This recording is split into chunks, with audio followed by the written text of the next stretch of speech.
G'day guys, welcome back to True Eagle. In all the chaos that was the trade period, and obviously having another channel about the AFL in general and trying to cover it, a few things fell by the wayside. And specifically I'm referring to some of the back of house sort of acquisitions West Coast have made, a reshuffling of the coaching structure, a lot of new names that have joined the West Coast Eagles. John Worsfold has returned to the club, and I couldn't make a video on it purely because I didn't have capacity. As it was happening, I was like, once the trade period's done, I'll get a chance to talk about things that have happened structurally at the West Coast Eagles, quite a few new names, and I'm going to try and summarize everything that's happened. I think I've got everything here just about. I'm going to talk through, some of the new names and their potential impact on this footy club. Before too long, we'll start talking about the draft. I'm starting to get excited, but I've got to clear my head of the trade period first. So this has been a very tumultuous period for the West Coast Eagles, a very bleak period, really. I found myself last night, what a great way to spend a Friday night, watching an old live stream of us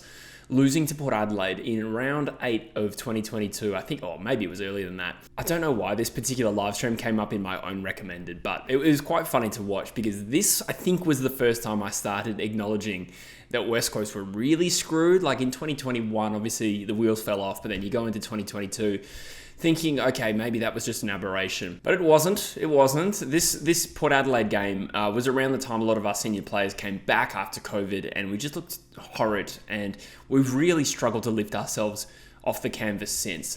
Hopefully better days are around the corner, but as a result of this really difficult period in our football club, we've seen some massive changes. So we know about Don Pike. That one happened, I think, before the 2024 season started. And nonetheless, it's the most significant change up there with the senior coach that we've made. Don Pike has come in as CEO, and I suppose you could say, broadly speaking, he's been aggressive since he's been here. Obviously a coaching structure shuffle was probably inevitable anyway, but in terms of moves, sacking the senior coach, that may not have been Don Pike on his own. It would have been a board decision. But as far as aggressive moves go, that's about the biggest one you could make. So we've got a new CEO, we've got a new senior coach. I've already covered these moves over the course of the season. But in addition to that, we got Woosha back.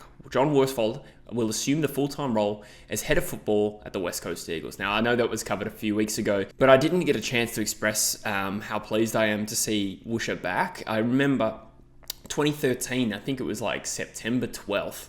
I know that because I did a little my attempt at a doco on Adam Simpson. I reckon it was around September 12th. I remember being at uni at the time and opening up the West Coast Eagles press release to say that Woosha had resigned, and I just felt sad. I remember, 2013 was a rough year, but I had never seen a change of coach. I'd never seen a West Coast Eagles without John Worsfold involved at the footy club. So we're more than a decade removed, 11 years later, and he's back, which is great to see. Where's Woosha been since? Well, you may remember he was Essendon coach there for a little while, not an overly successful stint without being horrendous. And then since then, I think he's been working in the mining industry in a bit more of a corporate role, and now he's back in a football sense. So what's he going to be doing? He's going to be overseeing the entirety of the club's football programs and teams. So I think this will be separated into 3 tiers: the AFL men's, the AFLW, and the Worsfold men's. So his responsibilities will be around coaching structure, development, performance, and culture. So very off-field kind of stuff.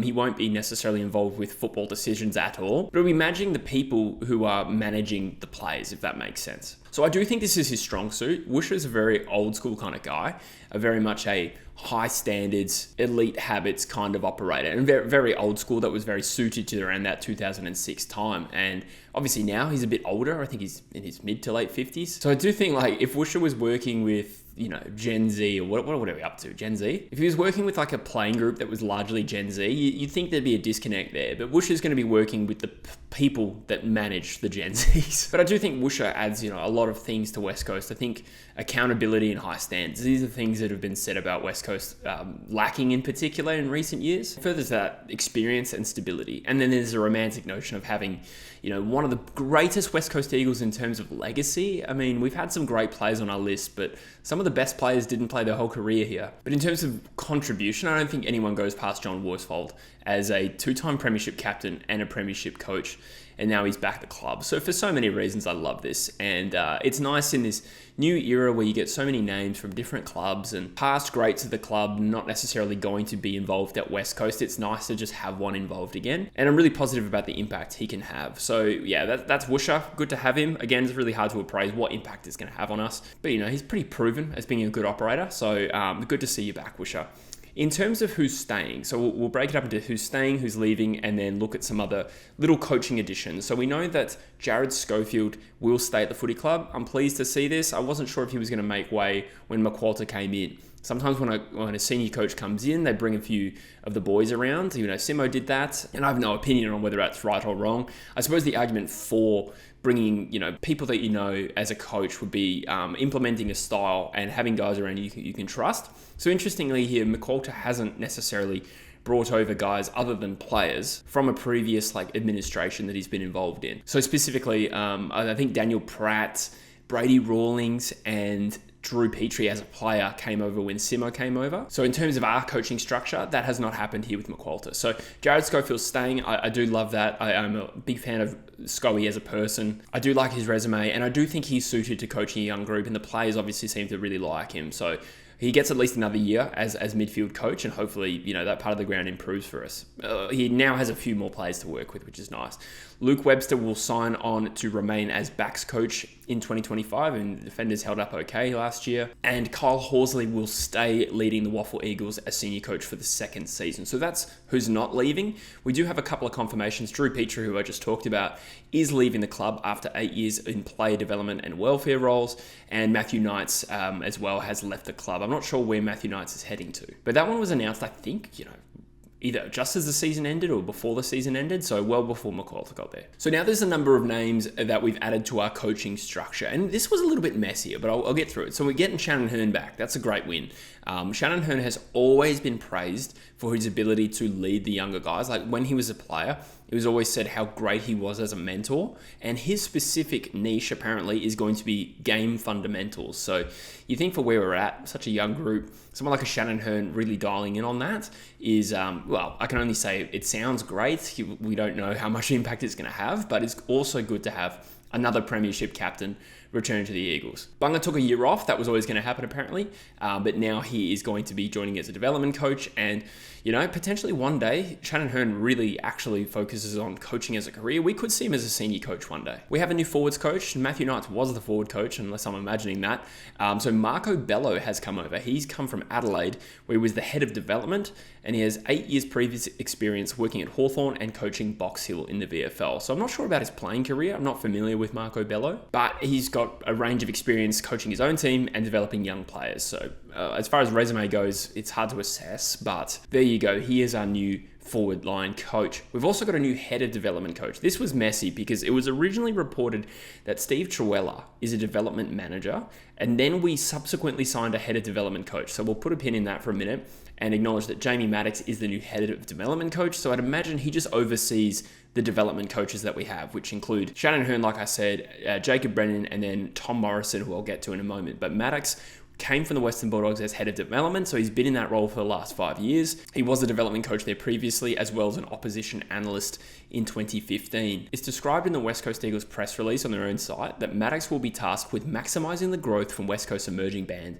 of young players as the Eagles build towards the next era of success. So basically, overseeing specifically the development of the young guys on our list, and he will oversee the small team of development coaches who will report to him. Now we've got to Steve Truella, and I hope I'm saying this right. It's kind of spelled Truhella, but he was a Waffle player well before my time, from what I can gather. I have never really watched the Waffle, to be completely honest, but he was a 3-time Falcons premiership player and was instrumental in their flag triumph last month, where he was just general manager at West Perth. So looking at the two press releases as I was trying to organise this, it initially had him as a development manager, but now it specifically says he will continue overseeing the Waffle Eagles program in 2025, supporting coach Kyle Horsley. So Maddox is the development coach, or at least the head of development, so the development coaches report to him. Steve Truella has moved into the Waffle column, if you want to call it that. Now, was this changed, or was this simply reported on sloppily? I don't know. I don't think it's a big deal, but either way, that is another coaching change we've made. Two more additions we've made that actually didn't show up on the Eagles. They posted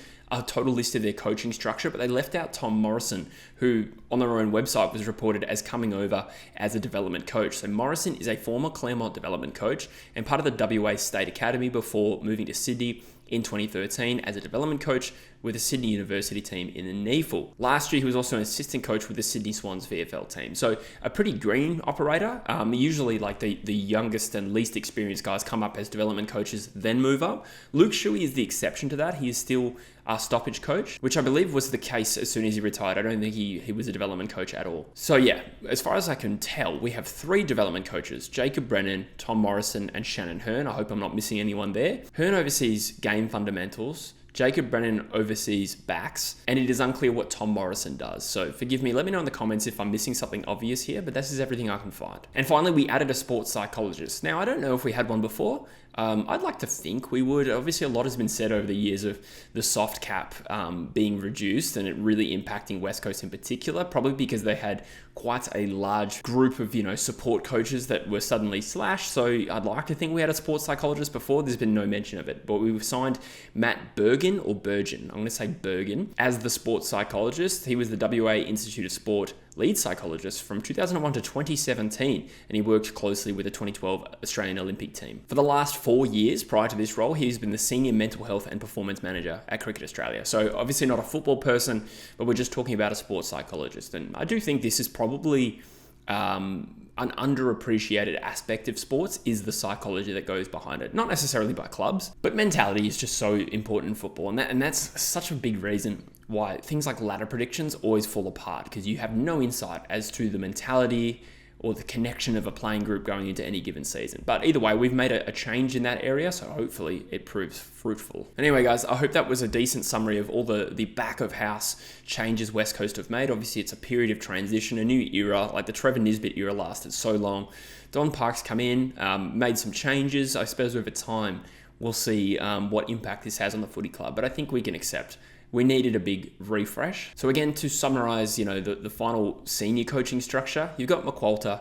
Below him, you have Schofield as a midfield coach. You have Shuey with him as the stoppage coach. Luke Webster is our defense coach, and Marco Bello is our forwards coach. And everyone else behind that is kind of more in like ancillary roles or development roles. So again, I hope this wasn't too complicated, but the winds of change are here at West Coast. They have been a little bit for a while, but it's been a significant turnover this season in particular. But let me know in the comments what you think about any of these changes. Let me know anything I missed. I can chuck them in a pinned comment if there needs to be amendments to what I've said. I mean, I got all of this from the West Coast Eagles official site, so what I've said is correct, but if there's anything else that needs to be added, just let me know and I'll pin it in the comments. Thanks for watching, guys. I'll see you in the next one.